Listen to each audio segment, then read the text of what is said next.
Assalamualaikum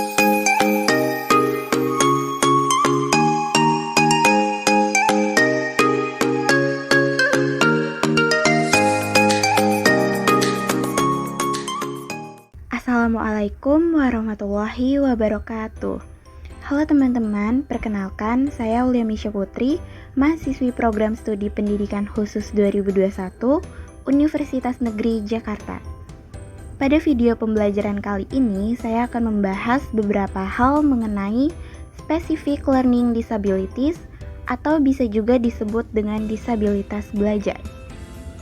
Video pembelajaran ini saya buat guna memenuhi tugas ujian tengah semester mata kuliah pendidikan anak berkesulitan belajar dengan dosen pengampu Ibu Riana Bagaskoro-Wati, PhD. Teman-teman semua mungkin agak sedikit asing dengan istilah anak berkesulitan belajar. Nah, apa sih yang dimaksud dengan anak berkesulitan belajar itu? Dan bagaimana sih gambaran besar tentang anak berkesulitan belajar? Untuk menjawab rasa penasaran teman-teman, mari kita simak video pembelajaran berikut. Terdapat 6 pokok bahasan yang akan saya bahas pada materi kali ini. Yang pertama, pengertian dari kesulitan belajar. Yang kedua, penyebab anak mengalami kesulitan belajar. Yang ketiga, klasifikasi. Kemudian karakteristik. Selanjutnya dampak. Dan yang terakhir, layanan pendidikan. Menurut Hallahan, Kaufman, dan Lloyd, kesulitan belajar khusus adalah suatu gangguan dalam satu atau lebih dari proses psikologis dasar yang mencakup pemahaman dan penggunaan bahasa atau ujaran atau tulisan. Gangguan tersebut mungkin menampakkan diri dalam bentuk kesulitan mendengarkan, berpikir, berbicara, membaca, menulis, mengeja, atau berhitung. Batasan tersebut tidak mencakup anak-anak yang memiliki problema belajar yang penyebab utamanya berasal dari adanya hambatan dalam penglihatan, pendengaran, atau motorik, hambatan karena tunagrahita, gangguan emosional, atau kemiskinan lingkungan, budaya, atau ekonomi. Selanjutnya saya akan membahas mengenai penyebab dari anak berkesulitan belajar menurut Mulyono Abdurrahman, menurut Kirk dan Gallagher, dan menurut Shah. Mulyono Abdurrahman berpendapat penyebab kesulitan belajar atau learning disabilities adalah faktor internal, yaitu kemungkinan adanya disfungsi neurologis, sedangkan penyebab utama problema belajar atau learning problems adalah faktor eksternal, yaitu antara lain berupa strategi pembelajaran yang keliru, pengelolaan kegiatan belajar yang tidak membangkitkan motivasi belajar anak, dan pemberian ulangan penguatan yang tidak tepat. Selanjutnya, menurut Kirk dan Gallagher, penyebab anak mengalami disabilitas belajar dibagi menjadi 4. Yang pertama, disfungsi otak. Penelitian mengenai disfungsi otak dimulai oleh Alfred Strauss di Amerika Serikat pada akhir tahun 1930-an, yang menjelaskan hubungan kerusakan otak dengan bahasa, hiperaktivitas, dan kerusakan perseptual. Gades mengatakan bahwa 15% dari anak yang termasuk underachiever memiliki disfungsi sistem syaraf pusat. Yang kedua ada faktor genetik. Penelitian lain dilakukan oleh Herman yang meneliti disleksia pada kembar identik lebih banyak daripada kembar tidak identik, sehingga ia menyimpulkan bahwa ketidakmampuan membaca, mengeja, dan menulis adalah sesuatu yang diturunkan. Selanjutnya, faktor lingkungan dan malnutrisi. Kurangnya stimulasi dari lingkungan dan malnutrisi yang terjadi di usia awal kehidupan merupakan dua hal yang saling berkaitan yang dapat menyebabkan munculnya kesulitan belajar pada anak. Dan yang terakhir, faktor biokimia. Pengaruh penggunaan obat atau bahan kimia lain terhadap kesulitan belajar masih menjadi kontroversi. Penelitian yang dilakukan oleh Edelman dan Comforts menemukan bahwa obat stimulan dalam jangka pendek dapat mengurangi hiperaktivitas. Penemuan kontroversial oleh Van Gogh menyebutkan bahwa alergi, perasa, dan pewarna buatan hiperkinesis pada anak yang kemudian akan menyebabkan kesulitan belajar. Faktor penyebab anak mengalami disabilitas belajar menurut Shah. Menurut Shah dibagi menjadi 3. Yang pertama, lingkungan sekolah. Contohnya seperti kondisi dan letak gedung sekolah yang buruk, seperti dekat pasar, kondisi guru serta alat-alat belajar yang berkualitas rendah.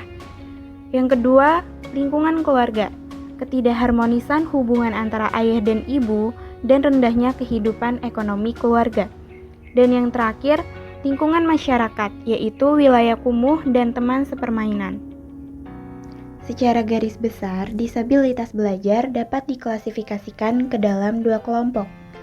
Yang pertama, kesulitan belajar yang berhubungan dengan perkembangan atau developmental learning disabilities, mencakup gangguan motorik dan persepsi, kesulitan belajar bahasa dan komunikasi, dan kesulitan belajar dalam penyesuaian perilaku sosial. Yang kedua, kesulitan belajar akademik atau academic learning disabilities, menunjuk pada adanya kegagalan pencapaian prestasi akademik yang sesuai dengan kapasitas yang diharapkan, mencakup penguasaan keterampilan dalam membaca, menulis, dan matematika. Gangguan perkembangan motorik diperlihatkan dalam bentuk adanya gerakan melimpah, seperti ketika anak ingin menggerakkan tangan kanan, tangan kiri ikut bergerak tanpa sengaja, kurang koordinasi dalam aktivitas motorik, kesulitan dalam belajar koordinasi motorik halus, kurang dalam penghayatan tubuh, kekurangan pemahaman dalam hubungan keruangan atau arah, dan bingung lateralitas.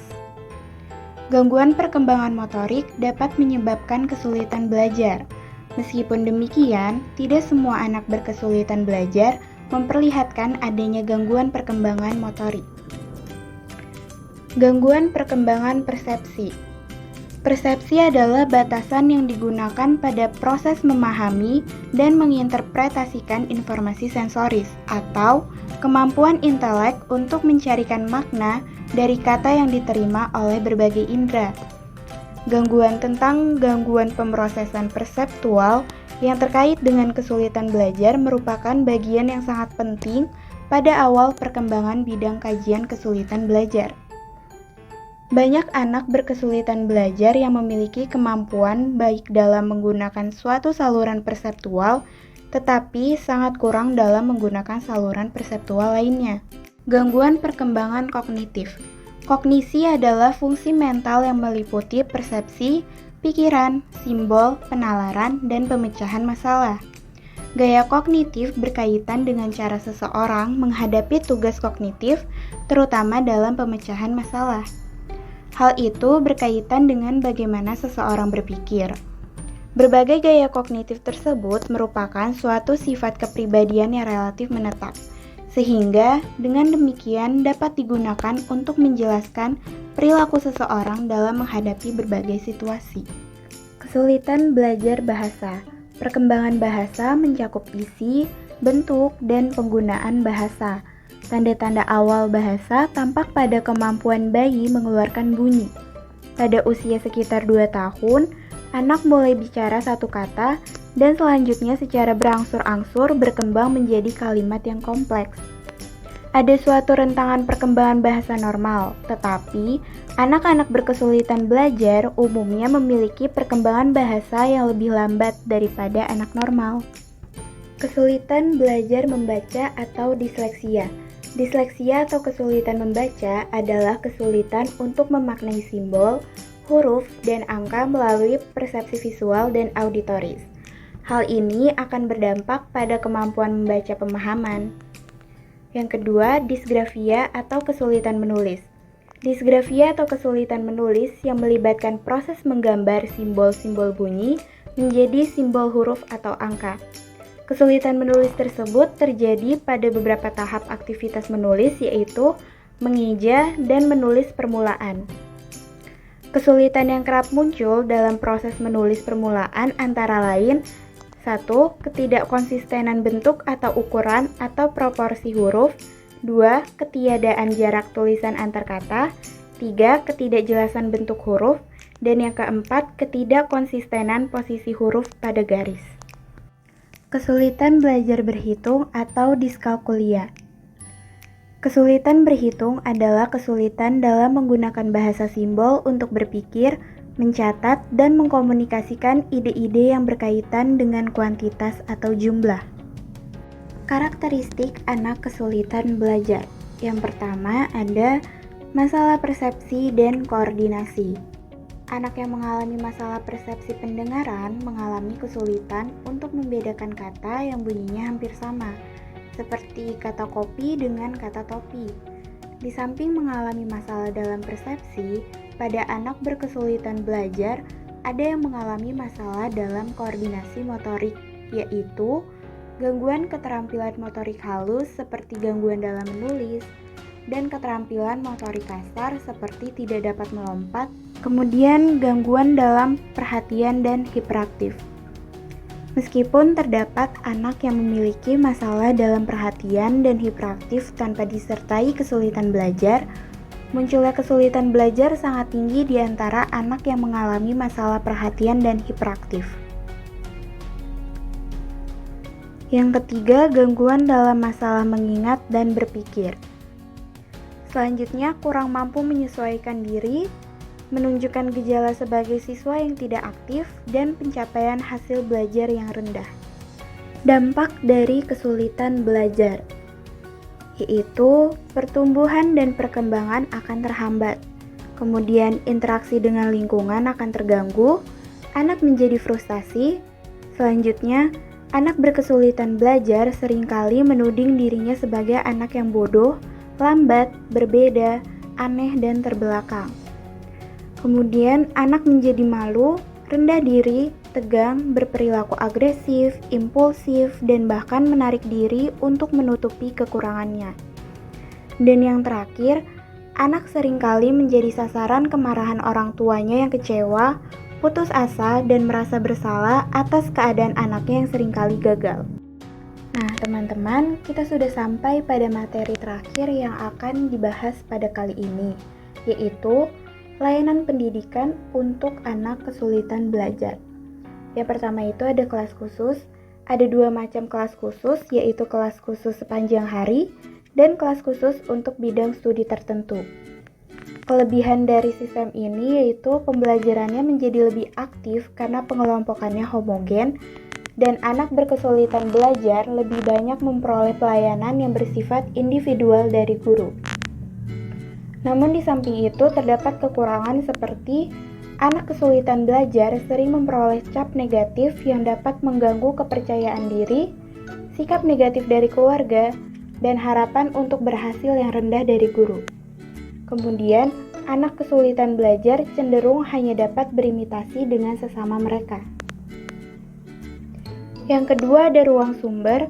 Aktivitas di dalamnya berkonsentrasi pada memperbaiki keterampilan dasar seperti membaca, menulis, dan berhitung. Kelebihan dari ruang sumber yaitu anak yang memerlukan bantuan khusus di bidang akademik atau sosial memperoleh bantuan dari guru yang sudah terlatih. Dan anak berkesulitan belajar tetap berada di dalam kelas reguler sehingga mereka dapat bergaul dengan anak yang tidak tergolong berkesulitan belajar. Terdapat kekurangan dari ruang sumber seperti meningkatkan jumlah waktu terbuang untuk pindah dari kelas reguler ke ruang sumber, mengurangi kemampuan guru kelas atau guru reguler untuk menangani anak secara individual, dan meningkatkan kemungkinan adanya inkonsistensi pendekatan pembelajaran. Dan yang terakhir, ada kelas reguler. Dimaksudkan untuk mengubah citra tentang adanya dua tipe anak, yaitu anak yang kesulitan belajar dan anak yang tidak berkesulitan belajar. Kelebihan dari sistem ini yaitu anak berkesulitan belajar akan menggunakan anak yang tidak kesulitan belajar sebagai model perilaku mereka. Yang kedua, mengelola anak berkesulitan belajar di kelas reguler lebih mudah daripada menyediakan mereka pelayanan dan situasi khusus. Dan yang terakhir, anak yang tidak berkesulitan belajar dapat menjadi lebih mudah memahami adanya perbedaan antar individu.